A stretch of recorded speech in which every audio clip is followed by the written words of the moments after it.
Hello, everybody. Welcome back to Beyond the Brief. I'm super excited to have Sav Khetan here today as our guest. Sav, why don't you do us a favor and start off by telling us a little bit about your background and what you're up to these days? Yeah, thank you, Chris. Thank you for having me. My name is Sav Khetan. I've been, in the U.S. now for 25 years, and I grew up in a business family back in India, and I had no options. I had to do engineering. My dad just, he has multiple factories, so his requirement was if I live in his house, I have to do engineering. So I started out doing engineering, had a quick startup and then always wanted to do grad school, business in grad school. That was my dream for as long as I can remember. So I went to UCLA and graduated and fell into the digital agency world, and very quickly realized that it was a combination of back then people, technology, and understanding your customer and understanding your end user. And if you could deliver the right thing at the right time to that customer, you could have success. And very quickly, at least I was gravitating towards the technology portion in those three in that equation, because there was a lot of people doing the user experience stuff and there was a lot of people doing the people stuff, and the technology was usually the bottleneck. And the more I understood the technology, the more I could enable our strategies. And then suddenly data comes along and analytics comes along, and it becomes all about personalization. It becomes all about targeting and segmentation, and ad tech takes off, and dynamic creative optimization and all these things start happening. And it becomes so obvious that the more you know the end user, the more you know about what they're doing in that interaction, the more you know about the data you have about them, the better your end result. And bottleneck was always technology, and then slowly the bottleneck became the data. And it became very obvious that, oh, I have the data in my mainframe, but I can't use it on the website. I have my data in my CRM system, but I can't use it in my mobile app. And so I just started enjoying that more and more. Very soon became responsible for the biz dev portion, the pitch side of things. And then from there went to the technology strategy side of things. The more I learned about Martech, the more I started feeling that the data was the bottleneck. And if you had the right data, you could do a lot, because technology was evolving really fast. And in that search, I found Tealium. And I remember when I went to the Telium conference, I called my wife from the conference and said, I found my next job. And then I spent a while just understanding the CDP market, understanding what it was all about. And, she asked me, why do you want to work there? And I remember saying, I can't explain it, but I think that this is going to be the middle of everything. Like every stack in the world is going to have a CDP in a few years. So I want to go learn about it. And thankfully, I was able to get hired here. It took a long time. And then I started out as head of product, built out the product team, and now I'm head of product marketing, which I think is the right fit for me. When I started at Tealium, I used to tell people, oh, I'm a marketer in a product guy's body. And then now I'm in product marketing and I say I'm a product guy in a marketer's body. But I'm realizing that you just need to, in Martech, right? It's marketing technology. So some people come at it from the marketing side, some people come at it from the technology side, but you kind of need both. The better you understand the strategy, the better you can deliver with the technology, and vice versa. So now the world is crazy. I don't think I could have told you last year that we would all agree that agents and automation is worth exploring. Last year, I thought it was just hype, and now it's real already. So the pace of change is just so invigorating and exhausting and scary all at the same time that I think I literally have no 2 weeks that feel alike. But yeah, now I'm head of product marketing here, building out a new team. I'm actually hiring right now, which is rare in this market, I know, which I feel really blessed. And our CDP space is changing so fast. We have the data clouds coming at us. We have the experience platform coming at us. We have the composable tools coming at us. Like everybody's converging all in this space. And I think it's all because the data is it easily could be your most strategic asset. So everybody wants a piece of it. It makes sense. So yeah, I'm very excited to talk to you about it. So I've been thinking about this for a while. Thank you. No, that's awesome. There's so much to unpack there. I love the fact that you kind of initially were in the agency world as a technologist, enabling, really powerful ideas to come to life. And I totally hear you. And, as a person that's been around it in the agency side and client side as well, there were so many ideas that we couldn't figure out how to get them out there in the right way because consumer channels were shifting and preferences were shifting and their attention spans were shifting and all these things were shifting. And the technologists that could actually help us do that were like gold. I mean, you were so excited when you found that team that like listened and heard and could actually do it.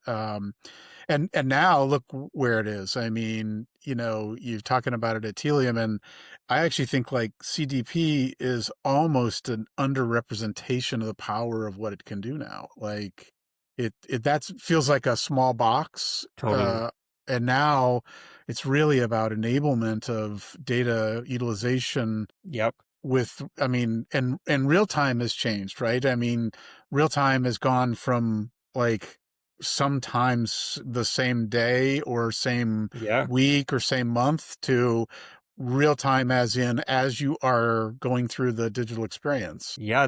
Ex- so I totally agree with you. Like I want to hit that point you made earlier that when the technology hadn't caught up yet, creatives and strategists used to get a bad rap for painting a picture that was just unreasonable. And in fact, I used to get in trouble a lot for suggesting something to my customer that then we couldn't deliver.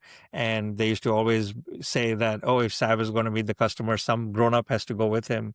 And I think now it's flipped, right? Now there's no limit to what you can do with technology and data. And I love it. What an amazing time to be in the space. And yeah, totally. I think 5 years ago, I was convincing people that you got to think about putting all your data in one place. That was, I would say, right up to COVID, that was still a thing you were selling. That you need to think about putting all your data in one place, and here's all the value it'll unlock, not just for marketing, but for all your enterprise units. But now it's the opposite, right? Now most people have bought into that idea. I think Scott Brinker's report recently said that 70% of the stacks have data warehouse or data lake in the stack already. And the minute you put all that data in one place, now customer service wants a piece of it, IT wants a piece of it, analytics wants a piece of it, finance wants a piece of it. So now it's become a real thing. And CDP is still the enabler of taking that data set, because the data set in one place gives you a lot of things, but everybody wants to use it a different way. And that's not what these tools are built for. So the CDP becomes this middle layer, at least that's the way we look at the world, that you can then unlock things. So yeah, I feel like coming into this year, we thought maybe the CDP RFPs would go down because so many options are showing up, but the opposite has happened. The RFPs are up. But yeah, in my world, it's just, I can't even say skate where the puck is going to go. You have no idea where the puck is going to go, but you got to plan for. There's no more concept of future proofing. Now it's more readiness, right? What do you think about? Which things do you prioritize? Where is flexibility in your data architecture? Those are the kinds of conversations we're having. What skills should you be investing in? But yeah, it's amazing. It changes a lot. One of the things that I find frustrating on a personal level is the degree to which, um, in society, we're experiencing the deprecation of fact, right? Science is being questioned, things that were immutable truths are being questioned. And yet, when I think of the technology world and the marketing kind of experience continuum, it's less about the deprecation of fact and more about the fact changes. Yeah. You just hit on it, right? Used to be you could go to where the puck's going to go, and now it's a question of what game are you playing, Yeah. right? Oh my Is it God. even a puck? What a great point. Yeah.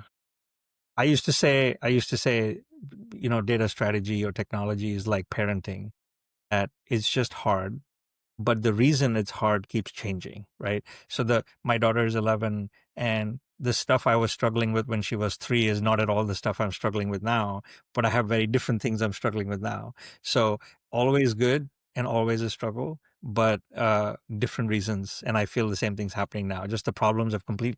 I totally agree with you. The game has changed. AI has very much changed the entire conversation. So, and for good reasons. Yeah. I like you, now my 2 children are young adults, and I've become a fleet manager of vehicles, never and I love cars, so in some respects I enjoy it, but it's like, the stack of bills and the constant, perpetual fixes, it's always something, but, I can Man. appreciate that.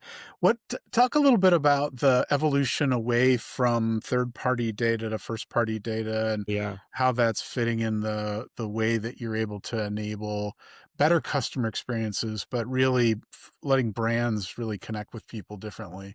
Yeah, what a great point. I was actually going to talk about that before.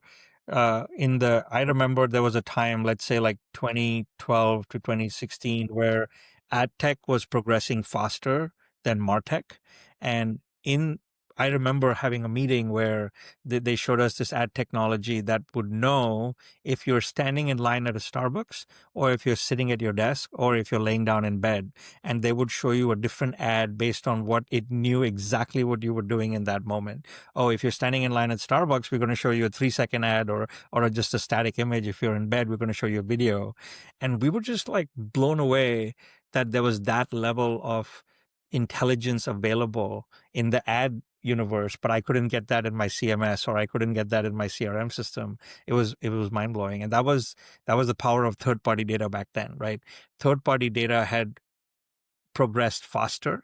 I think there was less regulation about it, and people had collected all these amazing data sets, and there were technologies were showing up to connect your device or your current situation with that data set and identify you, tell you everything about your history, your family, your interests, your preferences, and all that was actionable in the paid media world, but not necessarily actionable in your ecosystem, right? So I think back then, third party data days, it was about acquisition way more than anything else. Over time, people started realizing retention costs about 5x more than acquisition. And once you spend all this energy acquiring this customer, you better figure out how to retain them. And retention is all about first party data. So that was the first pivot, I think. And then the second pivot was, oh, wait a minute. The thing that I have that you don't have is my first party data. We both have access to the same third party data. So suddenly, third party data plus my understanding of the customer, which is my first party data, is more unique and gives me a bigger advantage than just using third party data. So then it started becoming a combo of third party and first party data for a little while. Then the cookie stuff happens, and suddenly third party data becomes a little bit harder to use, and all the regulations show up. And now I have issues about third party data, and I start realizing, oh, I can do a lot with my first party data. So now I think the whole world has pivoted to the value of first party data. In fact, I think zero party data is next. I just spoke to an analyst yesterday, and he was saying, oh, with AI agents, zero party data is suddenly going to become that much more critical, because then you'll know in that session what that person wants. So I think it's shrinking to in the moment, right? Which means third party data is my history, first party data is my relationship on my interaction, and zero party data is what I want right now. And I think that's kind of what's happening as technology and interaction all gets shrunk down to that particular moment, then everything shifts. So yeah, I think I was just talking to somebody yesterday that we used to try to tell you you need to invest in first party data. Now we don't have to say that to anybody. Now they've made that decision. They all accept that that's where they should invest. Now it's how do you get the most value out of it? Yeah, no, that totally makes sense.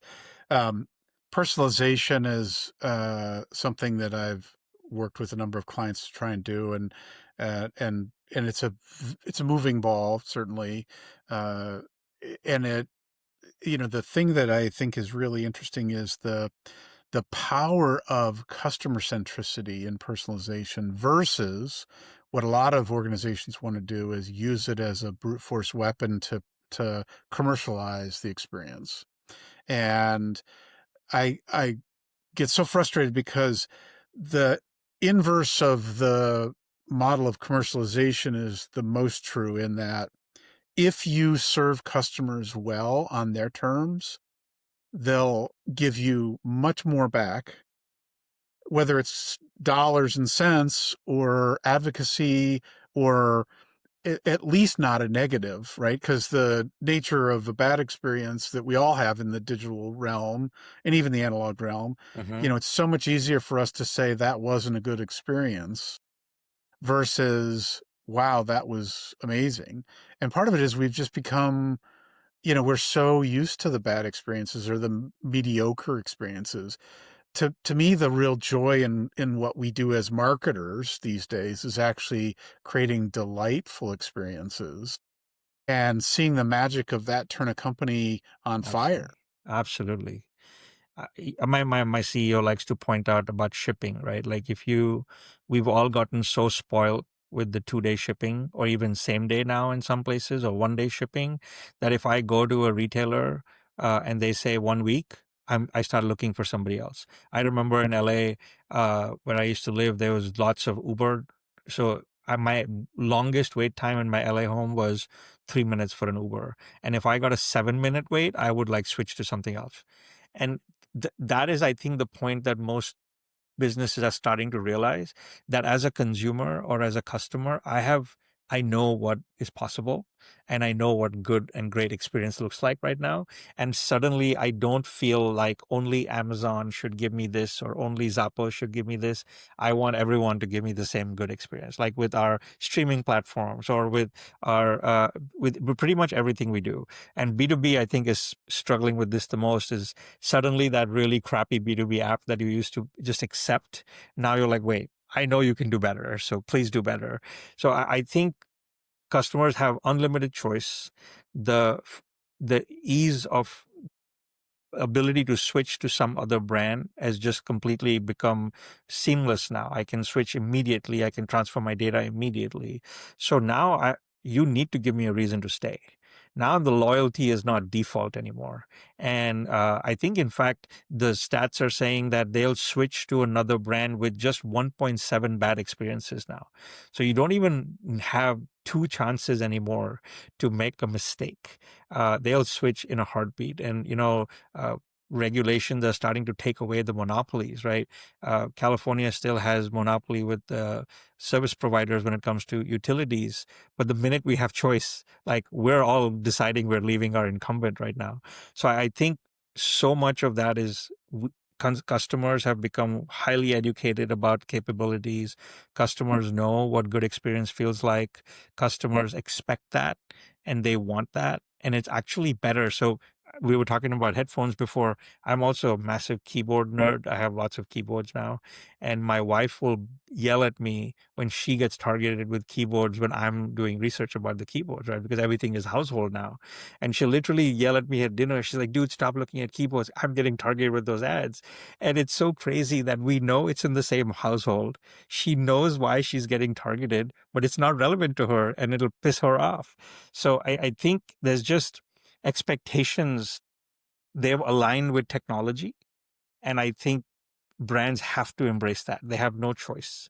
And I think personalization gets a bad rap because everybody's been selling it for 2 decades. But the fact is, I know what is possible. And if I see you're not doing it, then I feel like I'm going to go somewhere else and, make sure that somebody cares about me more. Yeah, I find that that's really a funny point. A friend of mine who is a jokester and prone to doing silly things knows that every home these days has listening devices that we talk to, right? So he'll go in somebody's house and he'll say, "So have you got you're almost out of the adult diapers, right?" Or something, equally absurd like that. I Or if love it. you get the itch cream, you have the itch cream. It's on sale this week. It's And then you Amazon get Prime. ads for that thing. Right, and everybody then gets ads for that. It's like, come on, help me out it's here. it's Um, amazing. yeah, but yeah, it's funny that one of the things that is a real challenge for humans, and increasingly, I would argue, is getting better with some technology advancements, is data overload, right? And we humans tend to form hypotheses that they rationalize through any means necessary, or at least bias comes up in their formulation of an approach to solve it. Marketers are notorious for Yep. that. We Yep. we see lots of ads that you can smell it, right? You can see it on the surface that they've got the rainbow coalition of every ethnicity and age group covered. They've got, all the box checked, as opposed to having a really good idea, Yep. Yep. right? And they even like, creative testing is one of those bugaboos for me, in that, and I always tell people, if you can come up with a research methodology that'll define love on terms that we can all agree on, let's use that for creative testing. Wow. But because honestly, it's all different, just as, do you love your daughter the same as you do your wife? No. But do you love them with the same intensity? No, but yes. Yeah. Yeah. Right? So Great it's like point. crazy how these things are not a yes or a no, they're a yes and, or a Ye- no and. Wow. Um, and so talk a little bit about how you feel like technology can help us pass some of those inherent biases in the way you've seen, and even if there's anything strategically or product marketing wise that you've worked on, that you landed on something that was like an insight that you would not have believed had it not just like come to you in a way that you were like, I gotta act on this. What a great question. So yeah, you were talking about things starting to all go in the same direction. We in the back in my agency days, we worked on a lot of auto too. I know you mentioned you like cars. We used to call it the sea of sameness. Like if you put a photo of all the SUVs, they pretty much all look the same, and it's because they're all testing in the same wind tunnel, and they all have the same priorities for efficiency, and everybody has the same research data, so they're making the same choices. And I just before this call heard a stat that all the crustaceous species are starting to look more and more like crabs, because for undersea evolution, that's the kind of gives the best end result. So now you're starting to see more and more things starting to look like crabs. And I think if you use the same inputs, you use the same criteria, you have the same end goal, then we're all starting to make the same choices. And that's a bigger risk with AI than people realize, right? If we all use the same chat GPT to ask the same similar questions for our business, it's going to give us very similar answers, right? And we definitely need to have some way of looking at it from our point of view, and something that's going to be unique to our customers, and looking at it that way. So yeah, I in we are actually launching a product right now that is very similar to something that all our customers have, that all our competitors have. And a lot of times your competitor will launch something and you don't necessarily believe in that way of doing things, and you think that, oh, we don't need to go there, but then all your customers will start asking for that. Journey orchestration was one of these things that I've never met a customer that's bought journey orchestration twice. It just doesn't scale, but it comes back around in the RFP cycle every other year. And every time we have that conversation, should we build it out? And not, similarly, now it was happening for reverse ETL for us. But honestly, it took us a while to accept that that is actually the right way to do something. So from a product marketing point of view, the question is, are we going to just say what everybody else says? Because at the end of the day, it is the same feature. Or are we going to be true to who we are and try to say something that we believe? Or are we going to be different just for the sake of being different? And it's it's hard, right? Salespeople want to say the things they know that the customer wants to hear. It's hard to try to be authentic and take risks. But I think where we landed is to be honest, that we know we're late. We know that this should have come earlier. We just wanted to be sure that our customers actually had a need for it. And we wanted to be sure that we could do it well. So we took longer time to do it.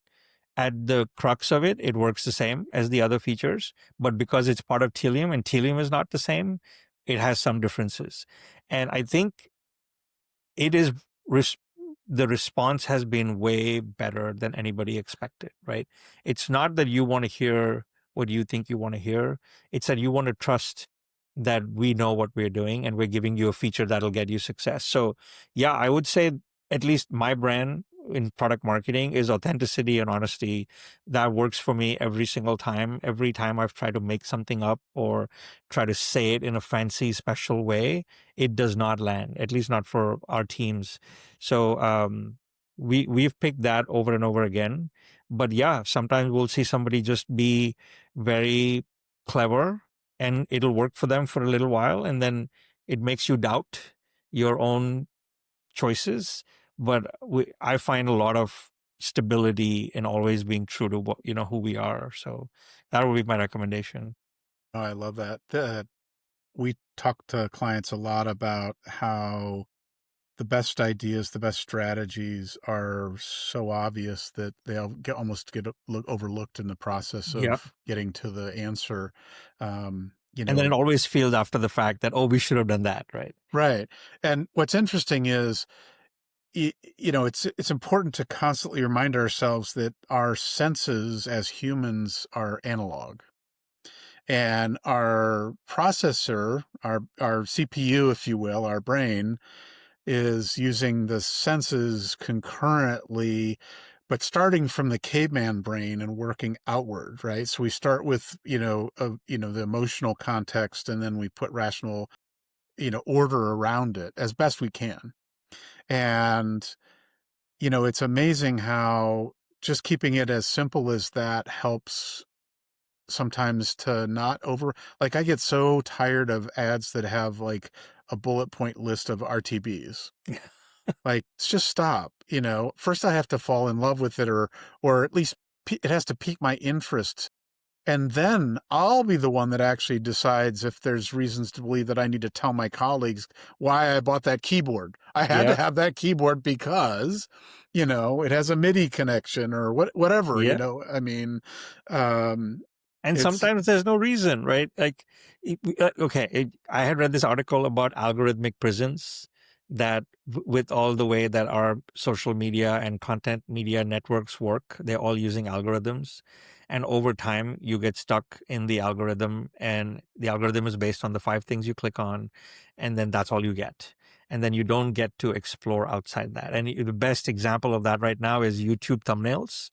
They are starting to look exactly the same, and all the headlines are starting to look exactly the same because everybody's using the same AI markers to get there. And that's the biggest risk that we all face right now, is the more algorithms we use, the more all our stuff is going to look the same. And I think in that world, it's so easy to forget why you started a project or what you wanted to launch or who you wanted to be. Is the risk of trying to be somebody else, I think, is the biggest risk we face right now. that, I mean, because people are buying belief systems that they can rationalize, not a product list that they can, because I mean, you have to get there to arrive at that destination. And although I do think that there's decline in brand relevance in a way that it used Yes. to be, Yeah. because I mean, and I think of the number of brands that are permanent in my life that are no longer that. Like I'm a Crest guy, right? If my wife has Colgate, I'm gonna go looking for somewhere. I've got to find Crest. I'm a Tide guy. I don't like Gain, or right there. There's some things that are, Yeah. It's they're been just lost. almost like touchstones for me, right? And yet, when I think about the stuff in our kitchen or our pantry, or like, honestly, I don't care what milk we Yeah. have. Milk is milk as long as it's from a reputable brand, Yeah.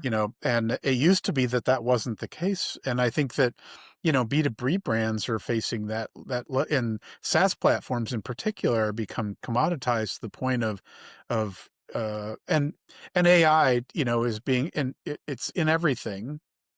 And, to your point, I like the notion of a AI prison, but I also think of it as the rush to the mean, Yeah.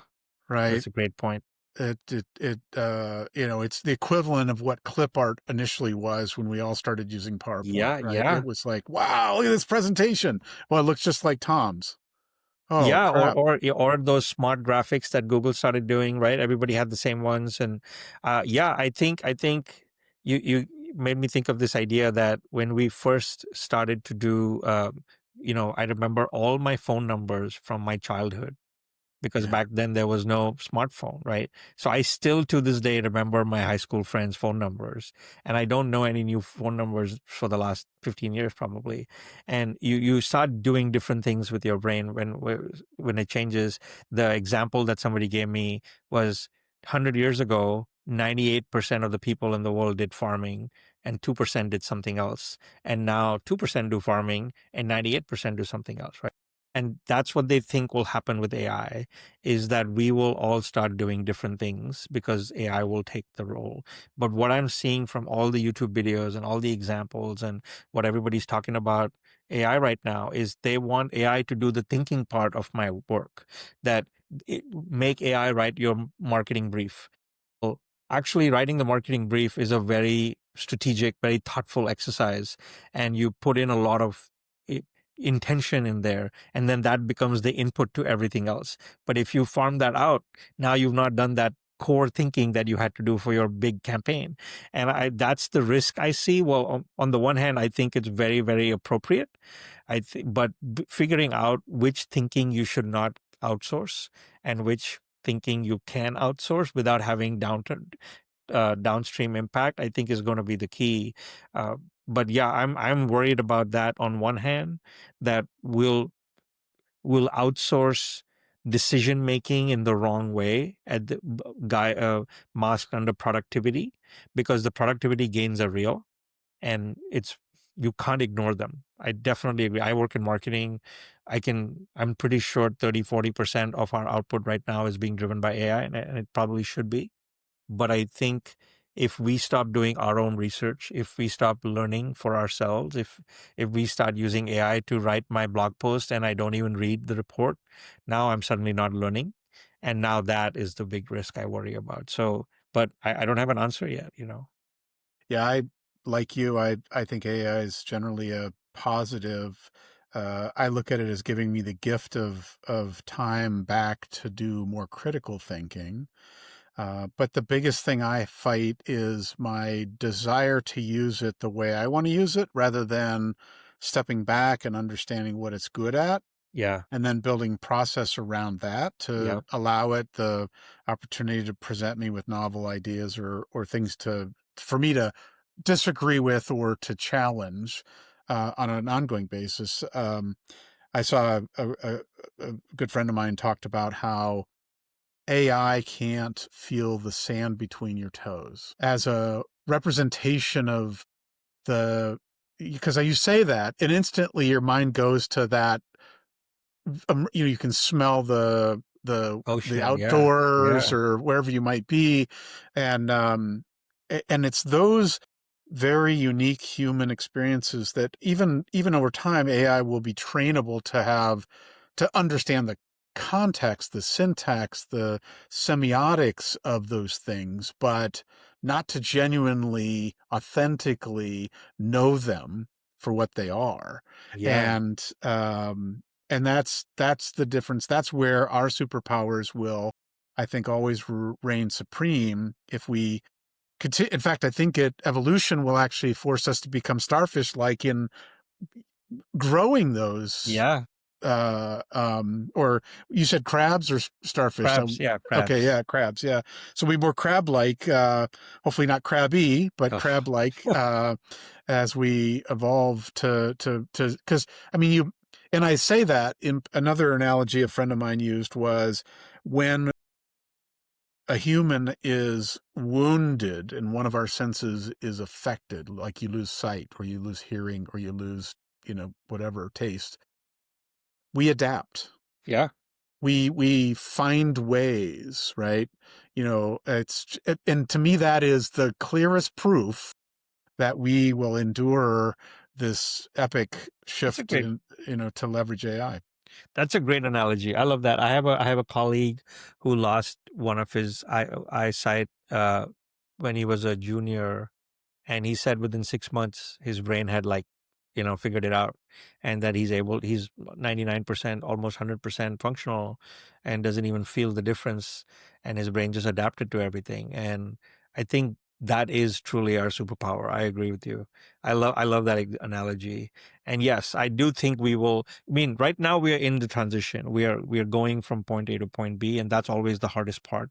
I think so. It feels craziest for us. But my daughter, who is learning AI from kindergarten, or actually third grade, she's like she thinks of it just as a tool, and to her it's so normal and natural, and for her it's just something that augments the work she does, and she's not threatened or anything by it right now. So I'm very excited to see what happens there, because I can, the internet came in our generation. I was in college when I started using internet, and she doesn't even understand this idea that we had to go to the library to go do research in an encyclopedia, right? She's just going to ask Google or whatever to answer her questions, and then they'll apply it differently. In our case, the work was in getting the information. In her case, hopefully it's going to be in synthesizing the information and using it. So I do feel in that sense very motivated that it's going to improve our quality of life in many ways. But the quote that always plays in my mind and I laugh is that I wanted AI to do my laundry and dishes so I had more time for creative work, and not for AI to do my creative work so I had more time for laundry and dishes, right? And that's kind of what I want. But yes, let's see when we get there. Yeah, yeah. Um, so this has been fantastic. Appreciate the journey of the conversation. Um, if there were one thing in the marketing realm that you wanted to give as an advice to people listening, what would it be? Like, what's that one thing that, is either thing to avoid or thing to be sure to do every time, or whatever it might be? Is there one top tip from Sav that you want to share with the listeners? Yeah, I've been thinking about this a lot because I feel like we're over indexing on the KPI to a point where we are ignoring what actually adds value. So, I was reading a book called Reset by Dan Heath, and he talks about what's the goal behind the goal. And I think it's so easy to forget that, oh, I'm driving pipeline and my goal is MQLs. And then you forget that the goal of that is to get more customers, not to get more leads. And when you forget about the goal behind the goal, then you ignore quality of the lead. You ignore what happens after you get the lead. You ignore how you got the lead. You just focus on the lead. And I think that's a big risk. So yeah, in marketing, especially because all our stuff is measurable, all our stuff has all these targets. We get budget attached to these targets. It's very easy to forget that the value of an event might not just be how many prospects you got at the event. It might be a lot of other intangibles. And so, yeah, my recommendation would be don't let the KPI make you forget the intangibles. And I know it's hard, right? But you got to think about the intangibles, especially in the world of AI now. That's such good advice. I mean, it's so often, the obsession with what is being asked versus interpreting the full context of what's really being asked is Yeah. the gap, right? So Sav, I know that you're a big music guy, and metal is your thing. It's Yes. your genre of choice. There's a new album coming out soon, and it's a kind of a biopic type album about Sav and Sav's life and Sav's future. What's it about? What's the name? Who Ooh, are the artists that are guest visitors some of the songs?